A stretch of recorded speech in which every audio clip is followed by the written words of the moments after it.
ಬೆಳಗ್ಗೆಯಿಂದ ರಾತ್ರಿ 3 ಗಂಟೆ 4 ಗಂಟೆವರೆಗೂ ಕೆಲಸ. ಈಗ ಪೋಸ್ಟ್ ಪ್ರೊಡಕ್ಷನ್ ತುಂಬ ಹೆಕ್ಟಿಕ್ ಇವಾಗೆಲ್ಲ. ಎಲ್ಲವೂ ಕುತ್ತಿಗೆಗೆ ಬಂದಾಗ ಬರುತ್ತೆ ಎಲ್ಲ. ಕೋಟ್ಯಾಂತರ ರೂಪಾಯಿ ಇನ್ವೆಸ್ಟ್ಮೆಂಟು, ಬಡ್ಡಿ ಓಡ್ತಾ ಇರುತ್ತೆ. ಸೊ ಅಲ್ಲಿ ಟೈಮ್ ಅನ್ನೋದು ತುಂಬ ಇಂಪಾರ್ಟೆಂಟ್. ಅಲ್ಲಿ ಎಷ್ಟು ಫಾಸ್ಟಾಗಿ ಮಾಡ್ತೀವೋ ಅಷ್ಟು ಸೇವಿಂಗ್ಸ್ ಇರುತ್ತೆ ಪ್ರೊಡ್ಯೂಸರ್ಗೆ.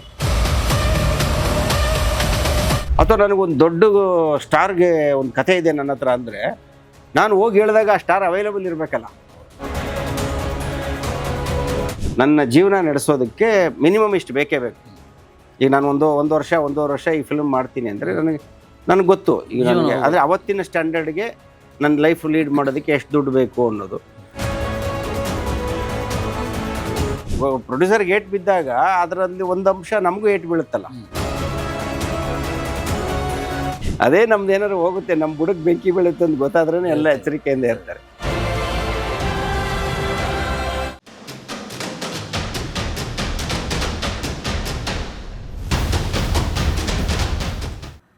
ನಾನು ಫೋನ್ ಮಾಡಿದಾಗ ಕೇರಳದಲ್ಲಿದ್ದಿರಿ ಅಲ್ವಾ? ಹೌದು. ಏನು ಮಾಡ್ತಾ ಇದ್ರಲ್ಲಿ? ಕೇರಳದಲ್ಲಿ ನಮ್ಮ ಸಿನಿಮಾದು DTS ಕೆಲಸ ನಡೀತಾ ಇತ್ತು. ಅಲ್ಲೇ ಆಗ್ಬೇಕು.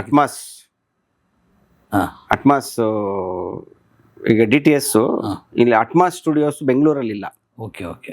ಡಾಲ್ಬಿ ಅಟ್ಮಾಸು ಬೆಂಗಳೂರಲ್ಲಿಲ್ಲ. ಅಂದರೆ ಒಂದೇ ಒಂದು ಸ್ಟುಡಿಯೋದಲ್ಲಿದೆ. ಬಟ್ ಅಷ್ಟು ಏನು ಅಂದರೆ ನಮ್ಮ ಚಾಯ್ಸಸ್ ಅಲ್ಲ ಅದೆಲ್ಲ. ಸೊ ಅಲ್ಲಿ ಅದೊಂದು ಸ್ಟುಡಿಯೋ ತುಂಬ ಚೆನ್ನಾಗಿದೆ ಅನ್ನೋ ಕಾರಣಕ್ಕೆ ಈ ಸಿನಿಮಾಗೆ ಅಟ್ಮಾಸ್ ಬೇಕು ಅನ್ನೋ ಕಾರಣಕ್ಕೆ ಆ ಸ್ಟುಡಿಯೋ. ಬರೀ ಟೆನ್ಷನಲ್ಲಿದ್ರಿ ಮಾತಾಡ್ತಾ, ಫೋನಲ್ಲಿ ಮಾತಾಡುವಾಗ ಅಲ್ಲಿ ಕೆಲಸ ಅಂದರೆ ಡೇ ಆ್ಯಂಡ್ ನೈಟ್ ಕೆಲಸ ಸರ್. ನಾನು ಲಾಸ್ಟ್ ಮಂಡೇ ನಾನು ಕೊಚ್ಚಿನ್ಗೆ ಹೋಗಿದ್ದು. ಮಂಡೆಯಿಂದ ಫ್ರೈಡೇ ತನಕ ನಾನು ಡೈಲಿ 1 ಅವರ್ ಅಷ್ಟೇ ಮಲಗಿದ್ದು. ಓಕೆ. ಬೆಳಗ್ಗೆಯಿಂದ ರಾತ್ರಿ 3 ಗಂಟೆ 4 ಗಂಟೆವರೆಗೂ ಕೆಲಸ. ಅಷ್ಟು ಕೆಲಸ ಇತ್ತು. ಅಂದರೆ ಎಲ್ಲವೂ ಲಾಸ್ಟ್ ಮಿನಿಟಿಗೆ ಬಂದಿದ್ದು. ಈಗ ಪೋಸ್ಟ್ ಪ್ರೊಡಕ್ಷನ್ ತುಂಬ ಹೆಕ್ಟಿಕ್ ಇವಾಗೆಲ್ಲ. ಎಲ್ಲವೂ ಕುತ್ತಿಗೆಗೆ ಬಂದಾಗ ಬರುತ್ತೆ ಎಲ್ಲ. ಬಟ್ ರಿಲೀಸ್ ಡೇಟ್ ಫಿಕ್ಸ್ ಆಗಿಬಿಟ್ಟಿರುತ್ತೆ. 1 ವಾರ ಮುಂಚೆ ಕಂಟೆಂಟ್ ರೆಡಿ ಆಗಬೇಕು. ಬಟ್ ನಮ್ಮ ಕೆಲಸ ಮುಗಿಸ್ಲೇಬೇಕಲ್ಲ. ಸೊ ನಿಮಗೆ 10 ದಿವಸದಲ್ಲಿ ಮಾಡೋ ಕೆಲಸನ 5 ದಿವಸದಲ್ಲಿ ಮಾಡಬೇಕು ಅಂದರೆ ಡೇ ಆ್ಯಂಡ್ ನೈಟ್ ಕೆಲಸ ಮಾಡಲೇಬೇಕು. ರಿಷಬ್ ಶೆಟ್ಟಿ ಅವ್ರ ಮನೆ ಹೇಳ್ತಾ ಇದ್ರಲ್ಲ ಇಂಟರ್ವ್ಯೂಲಿ, ನಿದ್ದೆ ಮಾಡಿ 1 ತಿಂಗಳಾಯ್ತು ಮಾರ್ರೆ, ಬಿಟ್ಬಿಟ್ರೆ ಮನೆಗೆ ಹೋಗಿ ಮಲ್ಕೊತೀನಿ ಅಂತ.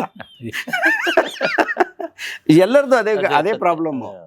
ಪ್ರತಿಯೊಬ್ಬ ಡೈರೆಕ್ಟರ್ದು ಅದೇ ಪ್ರಾಬ್ಲಮ್ ಇವತ್ತು. ಸ್ವಲ್ಪ ಈ ಒಂಚೂರು ದೊಡ್ಡ ಸಿನಿಮಾಗಳನ್ನು ಮಾಡಿಬಿಟ್ರೆ, ಚಿಕ್ಕ ಸಿನಿಮಾ ಮಾಡುವಾಗ ಗೀಟ್ಗಳೆಲ್ಲ ಫಿಕ್ಸ್ ಆಗಿರಲ್ಲ. ಸಿನಿಮಾ ರೆಡಿ ಮಾಡಿಕೊಂಡು ಆಮೇಲೆ ಎಲ್ಲ ನಡೀತದೆ. ಈ ಸ್ವಲ್ಪ ದೊಡ್ಡ ಸಿನಿಮಾಗಳು ಅಂದರೆ ಎಲ್ಲ ಬಿಸ್ನೆಸ್ಸು, ಅದು ಇದು, ಸೋ ಮೆನಿ ಥಿಂಗ್ಸು, ಕೋಟ್ಯಾಂತರ ರೂಪಾಯಿ ಇನ್ವೆಸ್ಟ್ಮೆಂಟು, ಬಡ್ಡಿ ಓಡ್ತಾ ಇರುತ್ತೆ. ಸೊ ಅಲ್ಲಿ ಟೈಮ್ ಅನ್ನೋದು ತುಂಬ ಇಂಪಾರ್ಟೆಂಟ್. ಅಲ್ಲಿ ಎಷ್ಟು ಫಾಸ್ಟಾಗಿ ಮಾಡ್ತೀವೋ ಅಷ್ಟು ಸೇವಿಂಗ್ಸ್ ಇರುತ್ತೆ ಪ್ರೊಡ್ಯೂಸರ್ಗೆ. ಸೊ ಈ ಥರದ ಒಂದು ಕಂಪಲ್ಷನ್ ಎಲ್ಲ ಟಾರ್ಗೆಟು. ಸಾಫ್ಟ್ವೇರ್ ಇಂಜಿನಿಯರ್ಗಳಿಗೆ ಹೆಂಗೆ ಟಾರ್ಗೆಟ್ ಕೊಡ್ತಾರೋ ಹಂಗೆ ನಮಗೂ ಟಾರ್ಗೆಟ್ ಕೊಡ್ತಾರೆ ಪ್ರೊಡ್ಯೂಸರ್ಗಳು. ಮುಂದೆ ಏನು ಗೊತ್ತಿಲ್ಲ ಸರ್. ಆ ಥರ ನನ್ನ ಕೆರಿಯರಲ್ಲಿ ಒಂದು ಸಿನಿಮಾ ಮುಗಿಯೋಕೆ ಮುಂಚೆನೇ ಇನ್ನೊಂದು ಸಿನಿಮಾ ಒಪ್ಕೊಂಡಿರೋದು ಒಂದೇ ಸಲ. ನಾನು ಮುಂಗಾರು ಮಳೆ 2 ಕೃಷ್ಣಲೀಲಾ ನಡೆಯುವಾಗಲೇ ಮುಂಗಾರು ಮಳೆ 2 ಕಮಿಟ್ ಆಗಿದ್ದೆ. ಅದು ಏನು ಅವರಾಗೆ ಬಂದು ಇಲ್ಲ ಮಾಡಲೇಬೇಕು ಅಂತ ಇದು ಮಾಡಿದ್ದಕ್ಕೆ. ನಾನು ಒಂದು ಸಿನಿಮಾ ಮುಗಿಯೋವರೆಗೂ ಇನ್ನೊಂದು ಸಿನಿಮಾ ಯೋಚನೆ ಮಾಡೋಕ್ಕೆ ಗೊತ್ತಿಲ್ಲ ಹೆಂಗೆ ಅಂತ ಮಾಡೋದು ಗೊತ್ತಿಲ್ಲ ನನಗೆ ಹೆಂಗೆ ಅಂತ. ಅದು ಹೇಳಿದೆ, ನೀವು ಈ ಜಾಬು ನಾನು ಇದೊಂದು ಉದ್ಯೋಗ ಅನ್ನೋ ಥರ ನೋಡಿದ್ರೆ ಓಕೆ, ಇದು ಮುಗೀತು, ಈ ಕೆಲಸ ಮುಗೀತು, ಇದಾದ ತಕ್ಷಣ ನನ್ನ ಕೈಲಿ ಇನ್ನೊಂದು ಕೆಲಸ ಇರಬೇಕು, ಸೇಫ್ಟಿ ಅದು ಇದು, ಆವಾಗ ಮೈಂಡ್ ಹುಡ್ಕೋಕೆ ಸ್ಟಾರ್ಟ್ ಮಾಡುತ್ತೆ. ಅದು ಮೋಸ್ಟ್ಲಿ ಬರಲ್ಲ ನನಗೆ, ಈ ಜನ್ಮಕ್ಕೆ ಬರಲ್ಲ. ನಾವು ಒಂದು ಪ್ರಾಜೆಕ್ಟ್ ಒಳಗಡೆ ಹೋದರೆ ನನಗೆ ಆ ಕೆಲಸ ಏನು ಮಾಡ್ತಾ ಇದ್ದೀನಿ ಅದನ್ನು ನನಗೆ ಸಮಾಧಾನ ಆಗಂಗೆ ಫಸ್ಟ್ ನನಗೆ ಸಮಾಧಾನ 100% ನನಗೆ ಸಮಾಧಾನ ಇರಬೇಕು. ಹಂಗೆ ಮಾಡಬೇಕು ಅನ್ನೋದು ನನ್ನ ಉದ್ದೇಶ. So I will give my 100% to that project. ಅದು ಮುಗಿದ ಮೇಲೆ ಮುಂದಿನ ಪ್ರಾಜೆಕ್ಟ್ ಯೋಚನೆ ಮಾಡೋದು ನಾನು. ಇದ್ರ ಮಧ್ಯದಲ್ಲಿ ಯಾರಾದರೂ ಬಂದು ಇಲ್ಲ ಇದು ಏನೋ ಒಂದು ಸೆಟಪ್ ಆಯಿತು ಅಂದರೆ ಅದು ಬೇರೆ ವಿಚಾರ. ಮುಂಚೆ ಎಲ್ಲ ಹಂಗೆ ಆಗ್ತಾಯಿತ್ತು, ಈಗ ಸ್ವಲ್ಪ ಕಡಿಮೆ. ಈಗೆಲ್ಲ ಕಾರ್ಪೊರೇಟ್ ಸಿಸ್ಟಮ್ ಬಂದಿರೋದ್ರಿಂದ ಎಲ್ಲ ಇಂಡಸ್ಟ್ರಿ ಆಪ್ರೇಷನ್ನೇ ಬೇರೆ ರೀತಿ. ಈಗ ಮುಂಚೆ ಎಲ್ಲ ಇಂಡಿವಿಜುವಲ್ ಪ್ರೊಡ್ಯೂಸರ್ಗಳಿದ್ರು. ಈಗ ಅವರಾಗೆ ಬಂದು ಎಲ್ಲ ಸೆಟಪ್ ಮಾಡೋರು. ಸರ್ ನನ್ನ ಹತ್ರ ಈ ಹೀರೋ ಡೇಟ್ ಇದೆ, ನಿಮ್ಮ ಹತ್ರ ಒಂದು ಕತೆ ಇದ್ರೆ ಹೇಳಿ, ಹಿಂಗೆ ನೆಕ್ಸ್ಟ್ ಮಾಡ್ಬೋಣ, ಹಿಂಗೆಲ್ಲ ಸೆಟಪ್ ಮಾಡೋರು. ಈ ಕಾರ್ಪೊರೇಟ್ ಕಂಪ್ನಿಗಳು ದೇ ಆರ್ ವೆರಿ ಬರಲಿ ಅವನೇ ನೋಡೋಣ, ಅವ್ನು ಬಂದು ಏನಾರು ಹೇಳಿ ಆಮೇಲೆ ನೋಡೋಣ ಈ ಥರ ಅವರು. ಅಂದರೆ ಯಾವುದು ತಪ್ಪಲ್ಲ, ಅಲ್ಟಿಮೇಟ್ಲಿ ಅವ್ರಿಗೆ ಅವ್ರ ದುಡ್ಡು ಇಂಪಾರ್ಟೆಂಟು, ಅವ್ರ business important, crores together invest ಮಾಡ್ತಾರೆ. ಸೊ ಅವ್ರ ಪಾಲಿಸಿ ನಮ್ಮ ಪಾಲಿಸಿನಲ್ಲೇ ಎಲ್ಲ ಕೆಲಸ ಮಾಡಬೇಕು ಅಂತ ಅವ್ರಿಗೆ ಅನ್ನಿಸ್ತಾ ಇರುತ್ತೆ ಹಿಂಗೆ. ಸೊ ಅದಕ್ಕೆ ತಕ್ಕಂಗೆ ನಾವು ಆಯಿತು, ನಾವು ಫ್ರೀ ಆದಮೇಲೆ ನೆಕ್ಸ್ಟ್ ನೋಡೋಣ, ಒಂದು ಸಿನಿಮಾ ಆದಮೇಲೆ ಇನ್ನೊಂದು ಸಿನಿಮಾ ಮಾಡೋಣ. ಆಮೇಲೆ ಹೆಂಗೆ ಏನಂತ ಯೋಚನೆ ಮಾಡೋದು ಗೊತ್ತಾಗಲ್ಲ ನನಗೆ first of all. Next cinema ಒಂದು ಸ್ಟೋರಿ ಲೈನ್ ಅಂತ ಹೆಂಗೆ ಆಯಿತು, ಈಗ ನಾನು ಒಂದು ಕತೆ ಅಂತ ಯೋಚನೆ ಮಾಡ್ಬಿಡ್ತೀನಿ. ಕತೆ ನನ್ನ ಹತ್ರ ಬೇಕಾದಷ್ಟಿದೆ, ಯಾವ ಕತೆ ಸಿನಿಮಾ ನನಗೆ ಗೊತ್ತಿಲ್ಲ. ಈಗ ನನ್ನ ಹತ್ರ ತುಂಬ ಒಳ್ಳೆ ಕತೆ ಇದೆ, ಅದಕ್ಕೆ ಎಲ್ಲ ಹೀರೋಯಿನ್ ಹೊಸಬ್ರು ಬೇಕು ಅಂದರೆ ಪ್ರೊಡ್ಯೂಸರ್ ಸಿಗ್ಬೇಕಲ್ಲ, ಅದಕ್ಕೆ ಹೌದು ಹೊಸಬ್ರ ಮೇಲೆ ದುಡ್ಡು ಹಾಕಿ ಪ್ರೊಡ್ಯೂಸರ್ ಸಿಗ್ಬೇಕಲ್ಲ.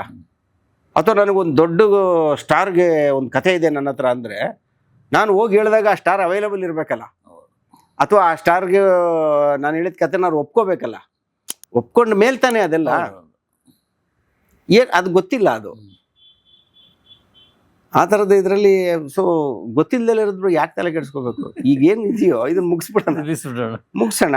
ಇದು ಮುಗಿದ ಮೇಲೆ ನೆಕ್ಸ್ಟ್ ಅನ್ನುವಾಗ ನನ್ನ ಹತ್ರ ಆಮೇಲಿಂದ ಓಕೆ ಯಾರು ಅವೈಲಬಲ್ ಇದ್ದಾರೆ ಅದನ್ನು ನೋಡೋದು, ಯಾವ ಹೀರೋಗಳು ಅವೈಲಬಲ್ ಇದ್ದಾರೆ ಈಗ ಅಂತ ನಾವು ಅವ್ರ ಹತ್ರ ಅಥವಾ ಕತೆ ಇದ್ದರೆ ಆ ಕಥೆಯನ್ನು ಯಾರಾದರೂ ಒಪ್ಕೊಳ್ಳೋಂಥ ಪ್ರೊಡ್ಯೂಸರ್ ಇದ್ದಾರೆ ಅಂತ ನೋಡೋದು.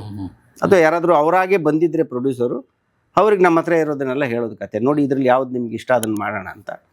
ಅಲ್ಲಿ ಅವ್ರು ಯಾವ್ದು ಫಸ್ಟ್ ಒಪ್ಕೋಬೇಕಾಗಿರೋದು ಇನ್ವೆಸ್ಟರು, ದುಡ್ಡು ಹಾಕೋ. ಅವ್ರಿಗೆ ಒಂದು ಕತೆ ಇಷ್ಟ ಆಗಬೇಕು. ಅದಾದಮೇಲೆ ಯಾವುದೋ ಒಂದು ಹೀರೋ ಅಂದರೆ ಆ ಹೀರೋ ಹತ್ರ ಹೋಗಬೇಕು. ಸೊ ಅದೇ ಹೀರೋ ಬೇಕು ಅಂದರೆ ಕಾಯೋಷ್ಟು ಪೇಷನ್ಸ್ ಇದ್ದರೆ ಕಾಯ್ಬೋದು. ನನಗೆ ಸ್ವಲ್ಪ ಕಡಿಮೆ, ಯಾರಿಗೋಸ್ಕರನೂ ಕಾಯೋ ಪೇಷನ್ಸ್ ಇಲ್ಲ ನನಗೆ. ಸೊ ಈ ಥರ ಹಂಗಾಗಿ ಯಾಕೆ ಸುಮ್ಮನೆ ಅಂದ್ಬಿಟ್ಟು ಸುಮ್ಮನೆ ಆಗ್ಬಿಡ್ತೀನಿ. ನೆಕ್ಸ್ಟ್ ಮುಂದೆ ಏನು ಬರ್ತದೋ ಅದೇ ಲೈಫ್ ಹೆಂಗೆ ಬರುತ್ತೋ ಹಂಗೆ ನೋಡ್ಕೊಂಡು ಹೋಗೋಣ ಅಂತ. ಈ ಸಂಭಾವನೆ ಬಗ್ಗೆ ನಂದು ಇಷ್ಟೇ, ನನ್ನ ಸಂಭಾವನೆ ಇಷ್ಟು ಅಂತ ಏನಾದರೂ ಕಡ್ಡಾಯ ಇದೆಯಾ ಪ್ರೊಡ್ಯೂಸರಿಗೆ ಹೇಳಲಿಕ್ಕೆ? ಅಲ್ಲ, ನನ್ನ ಸಂಭಾವನೆನೇ ಇಷ್ಟು ಅಂತ ನನ್ನ ಕೆರಿಯರ್ ಬಿಗಿನಿಂಗಲ್ಲಿ ಅಷ್ಟೇ ನಾನು ತೊಗೊಂಡಿದ್ದು. ಅಂದರೆ ನಾನು ನನ್ನದೇ ಒಂದು ಹೆಸರು, ನನ್ನ ಹೆಸರಿಗೂ ಒಂಚೂರು ಏನೋ ಬಿಸ್ನೆಸ್ ಆಗುತ್ತೆ ಅಂತ ಎಲ್ಲ ಆಗೋವರೆಗೂ, ಅದಾದ ಮೇಲಿಂದ ನಾನು ಎಲ್ಲ ಪ್ರಾಜೆಕ್ಟಲ್ಲೂ ನಾನು ಒಂದು ಬೇಸಿಕ್ ನನ್ನ ಜೀವನ ನಡೆಸೋದಕ್ಕೆ ಮಿನಿಮಮ್ ಇಷ್ಟು ಬೇಕೇ ಬೇಕು. ಈಗ ನಾನು ಒಂದೂವರೆ ವರ್ಷ ಈ ಫಿಲ್ಮ್ ಮಾಡ್ತೀನಿ ಅಂದರೆ ನನಗೆ ಗೊತ್ತು ಈಗ ನನಗೆ, ಆದರೆ ಅವತ್ತಿನ ಸ್ಟ್ಯಾಂಡರ್ಡ್ಗೆ ನನ್ನ ಲೈಫ್ ಲೀಡ್ ಮಾಡೋದಕ್ಕೆ ಎಷ್ಟು ದುಡ್ಡು ಬೇಕು ಅನ್ನೋದು. ಸೊ ಅದ್ರ ಪ್ರಕಾರ ನೋಡಿ, ಇಷ್ಟು ಬೇಸಿಕ್ ಅಂತೂ ನನಗೆ ಬೇಕೇ ಬೇಕು ದುಡ್ಡು. ಯಾಕೆಂದರೆ ನಾನು ಏನು ಬೆಳಗ್ಗೆ ಎದ್ದರೆ ಅಲ್ಲಿ ಅದ್ರ ಬಗ್ಗೆ ಯೋಚನೆ ಮಾಡಿದ್ರೆ ಅಲ್ಲಿ ಕೆಲಸದ ಬೇಕು ಅಷ್ಟು ಕೊಡಿ, ಇನ್ನು ಮಿಕ್ಕಿದ್ದನ್ನು ನನಗೆ ಸ್ಟೇಕ್ಸ್ ಆಗಿ ಕೊಡಿ ಅಂತ ಹಂಗೆ ಮಾಡ್ಕೊಂಬಂದಿರೋದು. ಅಂದರೆ ಅದಕ್ಕೂ ಒಂದು ವ್ಯಾಲ್ಯೂ ಇರುತ್ತೆ, ಮಾರ್ಕೆಟ್ ವ್ಯಾಲ್ಯೂ ಅನ್ನೋದೊಂದು ಇದ್ದೇ ಇರುತ್ತೆ, ಎಲ್ಲರಿಗೂ ಮಾರ್ಕೆಟ್ ವ್ಯಾಲ್ಯೂ ಇರುತ್ತೆ. ಸೊ ನಮ್ಮದು ಒಂದು ಮಾರ್ಕೆಟ್ ವ್ಯಾಲ್ಯೂ ಅಂತ ಇರುತ್ತೆ, ಅದು ಪ್ರತಿ ಸರಿ ಚೇಂಜ್ ಆಗ್ತಾ ಇರುತ್ತೆ. ಆ ಮಾರ್ಕೆಟ್ ವ್ಯಾಲ್ಯೂನ ಕ್ಯಾಲ್ಕುಲೇಟ್ ಮಾಡಿ, ಸೊ ಇದಿಷ್ಟೂ ನಿಮಗೆ ಕೊಡೋಕೆ ಹೋದರೆ ಅದು ಕೊಟ್ರೂ ಸಂತೋಷ, ಫುಲ್ ಕೊಟ್ಬಿಡ್ತೀರ ನನ್ನ ಮಾರ್ಕೆಟ್ ವ್ಯಾಲ್ಯೂ ಅಂದರೆ ಕೊಟ್ರೂ ಓಕೆ, ಇಲ್ಲ ಒಂದಿಷ್ಟು ಪರ್ಸೆಂಟ್ ಕೊಡಿ, ಇನ್ನಿಷ್ಟು ಪರ್ಸೆಂಟನ್ನು ನೀವು ಸ್ಟೇಕ್ಸ್ ಆಗಿ ಕೊಡಿ ಅಂತ. ಹಂಗೆ ಯಾರು ಹೆಂಗೆ ಒಪ್ಕೊಳ್ತಾರೋ ಆ ಥರ. ಅದು ಆಲ್ಮೋಸ್ಟ್ ಎಲ್ಲ ಫಿಲ್ಮ್ಸು ನಾನು ಅಂದರೆ ಬೇಸಿಕ್ ಪೇಮೆಂಟ್ ಪ್ಲಸ್ ಸ್ಟೇಕ್ಸು. ಈಗ ಈ ಬ್ರ್ಯಾಟ್ ಸಿನಿಮಾ ಮಾಡಿದ್ದೀನಿ ಅಂದರೆ ಅದು ಹಂಗೆ ಮಾಡಿರೋದು. ಅಂದರೆ ಅದು ಎರಡೂ ಕಡೆನೂ ಬೆನಿಫಿಟ್ಟು. ಈಗ ಒಬ್ಬ ಪ್ರೊಡ್ಯೂಸರ್ಗೂ ಫಾರ್ ಎಕ್ಸಾಂಪಲ್ ನಿಮ್ಗೆ ಈಗ 1 ಕೋಟಿ ಕೊಡಬೇಕು ಪೇಮೆಂಟು ಅನ್ನೋ ಜಾಗದಲ್ಲಿ, ಸರ್ ನನಗೆ 50 ಲಕ್ಷ ಕೊಡಿ ಸಾಕು, ಇನ್ನು 50 ಲಕ್ಷನ ನೀವು ಅದನ್ನು ಸ್ಟೇಕ್ಸ್ ಅಂತ ಕನ್ವರ್ಟ್ ಮಾಡ್ಕೊಳ್ಳಿ, ಅದರಲ್ಲಿ ಇಷ್ಟು ಪರ್ಸೆಂಟ್ ಕೊಡಿ. ಈ ನಾಳೆ ಫಿಲ್ಮ್ ಚೆನ್ನಾಗಾಗ್ಬಿಡ್ತು ಅಂತ ಇಟ್ಕೊಳ್ಳಿ, ತುಂಬ ಚೆನ್ನಾಗಾದರೆ 1 ಕೋಟಿ ಬರೋ ಜಾಗದಲ್ಲಿ 2 ಕೋಟಿ ಬರುತ್ತೆ ಚೆನ್ನಾಗಾದರೆ. ಚೆನ್ನಾಗಾಗಲಿಲ್ಲ ಅಂತ ಇಟ್ಕೊಳ್ಳಿ, ಏನು ಬೇಸಿಕ್ ಪೇಮೆಂಟು ಬರಲ್ಲ, ಯಾರು ಡೈರೆಕ್ಟ್. ಬಟ್ ಮಾಡಿರೋದು ನಾವೇ ಅಲ್ವಾ, ಪ್ರೊಡ್ಯೂಸರ್ಗೆ ಏಟ್ ಬಿದ್ದಾಗ ಅದರಲ್ಲಿ ಒಂದು ಅಂಶ ನಮಗೂ ಏಟ್ ಬೀಳುತ್ತಲ್ಲ. ಹೌದು, ನಾನು ಮಾತ್ರ ದುಡ್ಡು ತೊಗೊಂಡ್ಬಿಟ್ಟೆ ಆಮೇಲೆ ಅವ್ರಿಗೇನಾದ್ರೇನು ಇದಿಲ್ಲ ಅಂದರೆ ಈ ಥರ ಆಪ್ಷನ್ ಇರುತ್ತೆ. ನನ್ನ ಮುಂಚೆಯಿಂದ ನಾನು ಅದನ್ನು ಫಾಲೋ ಮಾಡ್ಕೊಂಬಂದಿನಿ ಅಷ್ಟೇ. ಬಂದರೆ ಪ್ರೊಡ್ಯೂಸರ್ಗೆ ಅವ್ರಿಗೂ ಒಳ್ಳೇದಾಗಬೇಕು, ನನಗೂ ಒಳ್ಳೇದಾಗಬೇಕು. ಕೆಟ್ಟದ್ದಾದರೆ ಅವ್ರಿಗೂ ಕೆಟ್ಟದ್ದಾದರೆ ನನಗೂ ಕೆಟ್ಟದ್ದಾಗಬೇಕು. ಇದು ನಮ್ಮ ಪಾಲಿಸಿ. ನಮಗೂ ಅಫೆಕ್ಟ್ ಆಗಬೇಕು, ಆವಾಗಲೇ ನಮಗೂ ಒಂದು ತಪ್ಪು ಮಾಡಬಾರ್ದು ಅನ್ನೋದು ಒಂದು ಎಚ್ಚರಿಕೆ ಥರ ಇರುತ್ತೆ. ಅದು ಯಾವುದೇ ವ್ಯಕ್ತಿ ಆಗಲಿ, ನನಗೇನು ಲಾಸ್ ಆಗಲ್ಲ ಅಂತ ಗೊತ್ತಾದರೆ ಬೇಕಾಬಿಟ್ಟು ಕೆಲಸ ಮಾಡ್ತಾರೆ. ಹೌದು, ನಂದೇನು ಹೋಗ್ಬೇಕು ಗುರು ಅಂತ. ಅದೇ ನಮ್ದು ಏನಾದ್ರು ಹೋಗುತ್ತೆ, ನಮ್ಮ ಬುಡಕ್ಕೆ ಬೆಂಕಿ ಬೀಳುತ್ತೆ ಅಂತ ಗೊತ್ತಾದ್ರೇ ಎಲ್ಲ ಎಚ್ಚರಿಕೆಯಿಂದ ಇರ್ತಾರೆ. ಸೊ ಅದಕ್ಕೆ ನಾವು ಯಾವಾಗಲೂ ಒಂದು ಬೆಂಕಿ ನಾವೇ ಇಟ್ಕೊಂಡಿರ್ತೀವಿ ಬುಡದಲ್ಲಿ, ಮಗನೇ ಹುಷಾರಾಗಿರು ಅಂತ. ಸೊ ಇಷ್ಟು ವರ್ಷ ಆದರೂ ನಾವು ಉಳ್ಕೊಂಡಿರೋದೇ ಪ್ರಾಯಶಃ ಅದಕ್ಕೋಸ್ಕರನೇ ಅಂತ ಅನಿಸುತ್ತೆ. ಈಗ ನಮ್ಮ ಸಮಕಾಲೀನ ಎಷ್ಟೋ ಜನ ಡೈರೆಕ್ಟರ್ಗಳು ಇವತ್ತು ಡೈರೆಕ್ಷನ್ನೇ ಮಾಡ್ತಾ ಇಲ್ಲ. ಅಂದರೆ ನಾವು ನಮ್ಮ ಉದ್ಯೋಗ, ನಮ್ಮ ಪ್ರೊಫೆಷನನ್ನು ನೋಡೋ ದೃಷ್ಟಿಕೋನ ಅದು ಅಷ್ಟೇ. ಅಂದರೆ ನಾವು ಗೆಲ್ಲಲೇಬೇಕು ಅನ್ನೋ ಹಠ ಇದೆಯಲ್ಲ, ನಾವು ಗೆಲ್ಲಬೇಕು, ಅದ್ರ ಜೊತೆಗೆ ನಮ್ಮನ್ನು ನಂಬಿ ಯಾರೋ ದುಡ್ಡು ಹಾಕಿರ್ತಾರೆ.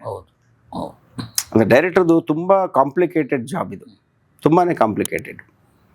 ಹಂಗಂತ ಈಗ ಒಬ್ಬ ಹೀರೋ ಆದರೆ, ಒಬ್ಬ ಹೀರೋ ಯಾರೋ ಒಬ್ಬರು ಪ್ರೊಡ್ಯೂಸರ್ಗೆ ಡೇಟ್ ಕೊಟ್ಟಿರ್ತಾರೆ, ಆ ಫಿಲ್ಮ್ ಏನೋ ನಷ್ಟ ಆದರೆ ಓಕೆ, ಇನ್ನೊಂದು ಫ್ರೀ ಡೇಟ್ ಕೊಡೋದು ಹೀರೋಗೆ ದೊಡ್ಡ ವಿಷಯ ಅಲ್ಲ. ಯಾಕೆಂದರೆ ಅವರು ಮಲ್ಟಿಪಲ್ ಪ್ರಾಜೆಕ್ಟ್ಸ್ ಮಾಡ್ತಾ ಇರ್ತಾರೆ. ಆಮೇಲೆ ಒಂದು ಸಿನಿಮಾಗೆ ಒಂದು ಡೇಟ್ಸ್ ಅಂದರೆ ಒಂದು 2 ತಿಂಗಳು 3 ತಿಂಗಳು ಡೇಟ್ ಕೊಟ್ಟರೆ ಸಾಕು ಅವರು ಒಂದು ವರ್ಷದಲ್ಲಿ. ಇನ್ನೊಂದು 9 ತಿಂಗಳಲ್ಲಿ ಅವರು ಬೇರೆ ಪಿಕ್ಚರ್ ಮಾಡ್ಬೋದು ಅವ್ರು ಬದುಕೋದಕ್ಕೆ. ಬಟ್ ಒಬ್ಬ ಡೈರೆಕ್ಟರ್ದ ಲೈಫ್ ಹಂಗೆ ಆಗಲ್ಲ. ನಾವು ಕಂಪ್ಲೀಟಾಗಿ ಇದರೊಳಗಡೆ ಮುಳುಗಿ 1.5 ವರ್ಷ ಒಂದೇ ಪ್ರಾಜೆಕ್ಟಲ್ಲಿ ಇರಬೇಕು ಅಲ್ವಾ. ನಾವು ಏನಾರು ಕಾಂಪನ್ಸೇಟ್ ಮಾಡೋಕ್ಕಾಗತ್ತೆ ಪ್ರೊಡ್ಯೂಸರ್ಗಳಿಗೆ? ಪಾಪ ಸೋತ್ರೆ, ಸಿನಿಮಾ ಸೋತ್ರೆ ನಾವೇನು ಕಾಂಪನ್ಸೇಟ್ ಮಾಡೋಕ್ಕಲ್ಲ. ಸರ್ ಪರವಾಗಿಲ್ಲ, ಇದು ಸೋತ್ಬಿಡ್ತು, ನಾನು ಇನ್ನೊಂದು ಫಿಲಮ್ ಮಾಡ್ತೀನಿ ಬಡ್ಡಿ ಮಗನೇ, ಈಗ ಮುಳುಗ್ಸಿರೋದು ಸಾಲದು, ಇನ್ನೊಂದು ಪಿಕ್ಚರ್ ಬೇಕಾ ನಿನಗೆ ಅಲ್ವಾ? ಏನು ಕಾಂಪನ್ಸೇಟ್ ಮಾಡೋಕ್ಕಾಗಲ್ಲ. ಹಂಗಂತ ನಾನು ಫ್ರೀಯಾಗಿ ಒಂದು ಫಿಲಮ್ ಮಾಡ್ಕೊಡ್ತೀನಿ ಅಂತಲೂ ಹೇಳೋ ಸ್ಥಿತಿನಲ್ಲಿ ಎಲ್ಲರೂ ಇರಲ್ಲ. ಯಾಕೆಂದ್ರೆ 1.5 ವರ್ಷ ನೀವು ಏನೂ ಸಂಪಾದನೆ ಮಾಡ್ದಲ್ಲ ಇನ್ನೊಂದು ಪಿಕ್ಚರ್ನ ಮಾಡೋ ಅಷ್ಟು ಲಕ್ಸುರಿ ಎಲ್ಲ ಡೈರೆಕ್ಟರ್ಗಳಿಗೂ ಇರಲ್ಲ. ಯಾಕೆಂದರೆ ಅವ್ರದ್ದೇ ಯಾವುದೊಂದು ಫ್ಯಾಮಿಲಿ ಇರುತ್ತೆ. ಸೊ ಅದಕ್ಕೆ ಮಾಡುವಾಗಲೇ ಹುಷಾರಾಗಿದ್ದುಬಿಟ್ರೆ, ಆ ಥರ ಏನು ಇದಾಗದಂಗೆ ಕೇರ್ ತೊಗೊಂಡ್ಬಿಟ್ರೆ ಅದು ಸೇಫ್. ಅದೇ ಈ ಜಾಬಿಗೆ ಮಾತ್ರ, ಅದು ಡೈರೆಕ್ಟ್ರಿಗೆ ಮಾತ್ರ ಈ ಸಮಸ್ಯೆ. ಬಟ್ ಏನು ಮಾಡೋಕ್ಕಾಗಲ್ಲ, ಉದ್ಯೋಗ ಇರೋದೇ ಹಂಗೆ ಅದು. ಈ ಆಗ ಪ್ರೆಸ್ ಮೀಟಲ್ಲಿ ಅಟೆಂಡ್ ಮಾಡ್ತಾ ಇದ್ರಲ್ಲ, ಈಗ ಅಟೆಂಡ್ ಮಾಡ್ತಾ ಇದ್ರಿ, ವ್ಯತ್ಯಾಸ ಏನಾದರೂ ಗೊತ್ತಾಗುತ್ತಾ?